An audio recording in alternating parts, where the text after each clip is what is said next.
שלום לכולם, פרשת מצורע תשפ"ד. שימו לב גם לדברי רבותינו וגם לסמיכות הנבואית להתרחשויות במוצ"ש. בהפטרת תזריע נכתב וידע כי יש נביא בישראל. רק שבוע שעבר בפרשת תזריע ראינו את דברי אור החיים הקדוש על עוצם הפלגת הפלאות אשר יפליא השם בביאת הגואל אם ישראל יזכו על ידי מעשיהם הכשרים. כבר אנחנו זוכים ברוך השם. הזוהר הקדוש גם בפרשת תזריע כותב כי מצאתך מארץ מצרים אראנו נפלאות, פסוק ממיכה, שעתיד הקדוש ברוך הוא להראות גאולה לבניו כמו ביציאת מצרים. ומה ההבדל ביניהן? ביציאת מצרים היה זה במלך אחד ובמלכות אחת, וכאן בכל מלכי העולם. וידעו כולם את מלכות השם וכולי.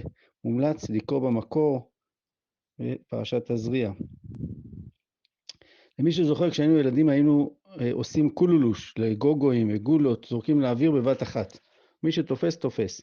הסיכוי לפגוע באחת מהם כשהם באוויר אפסי, בטח לגבי יותר מאחת, ובטח ובטח שלא 331 מטרות.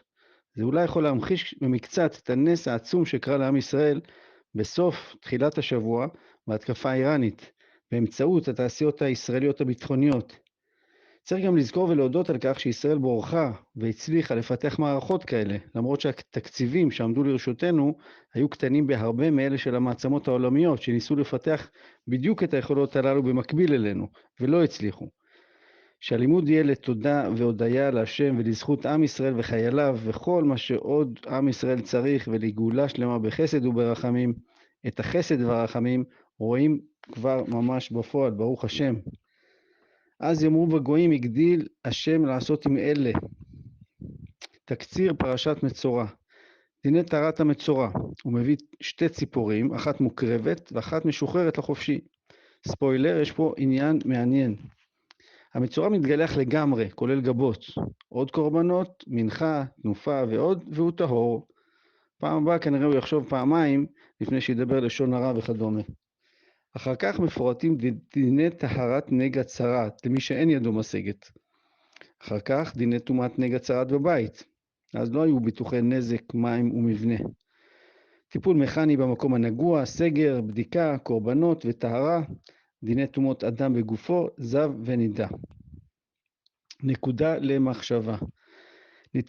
נתינת שמן לצורך טהרת המצורע על תנוך האוזן הימנית ועל הבוין הימנית ביד וברגל. יש למישהו מושג למה דווקא שם? תשובה אחת בהמשך. מושג מהפרשה, תנוך אוזן, מנבואות אחרית הימים בפרשה. וציווה הכהן ולקח למטהר שתי ציפורים חיות טהורות. כותב אור החיים הקדוש שמדובר בדרך רמז על שני המשיחים, משיח בן אפרים ומשיח בן דוד. על פי הסוד מובא בזוהר הקדוש שציפור רומזת לנשמה העליונה, ומשיח בן אפרים עלול למות חס וחלילה. לכן הציפור השחוטה, אלא אם כן תהיה תורה בישראל במידה מספקת, ואז הוא לא ימות. ממליץ הארי הקדוש להתפלל עליו שלא ימות, ובאמצעות התפילה תתרבה זכותו ויעמוד חי, ותבוטל גזירת המוות ממנו, עד כאן לשונו. לכן תקנו בכל תפילת 18, בברכת בוני ירושלים, להתפלל על הצדיק הגדול הזה, שלא ימות בידי ארמילוס הרשע. לימדה תורה דרך ארץ מהפרשה. ואם דל הוא ואין ידו משגת. היגיון בריא, שטר של 200 למיליונר הוא אולי כמו שקל לאדם אחר, הכפרה פרופורציונלית לפי יכולתו הכלכלית של האדם. טיפים לשולחן שבת, טיפ ראשון, והיזה על המטהר מן הצרת 7 פעמים וטיהרו.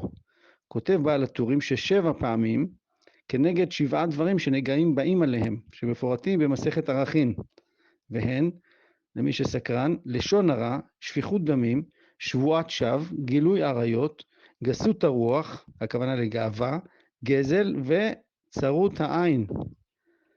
טיפ שני, כותב הכלי יקר בהקשר לצרת שבא על חטא לשון הרע, כמנהג דורנו זה, שאם אחד מבעלי הלשון יוציא לעז על איזה נכבד, עד מהרה ירוץ דברו, ממזרח שמש עד מבואו, והוא בעצמו לא יוכל לתקן את אשר עיוות.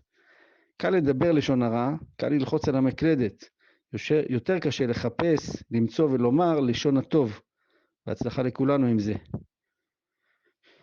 תשובה לנקודה למחשבה.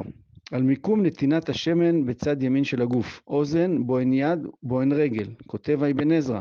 והנה המטהר מהצרת שהוא בגוף, כמו הכהן שימלא ידו.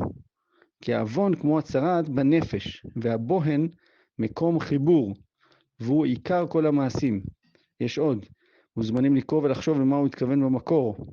למשל, שללא בוהן לא הייתה מתאפשרת אחיזה, וכך גם העשייה הייתה מוגבלת מאוד. כך אפשר לאחוז כלי עבודה, ליצור, לעבוד וכו'. מאוד מעניין. לגבי בוהן, מקור חיבור, אשמח לשמוע רעיונות נוספים למה הכוונה. שבת שלום ומבורך. תודה רבה לקדוש ברוך הוא. רק בשורות טובות לעם ישראל.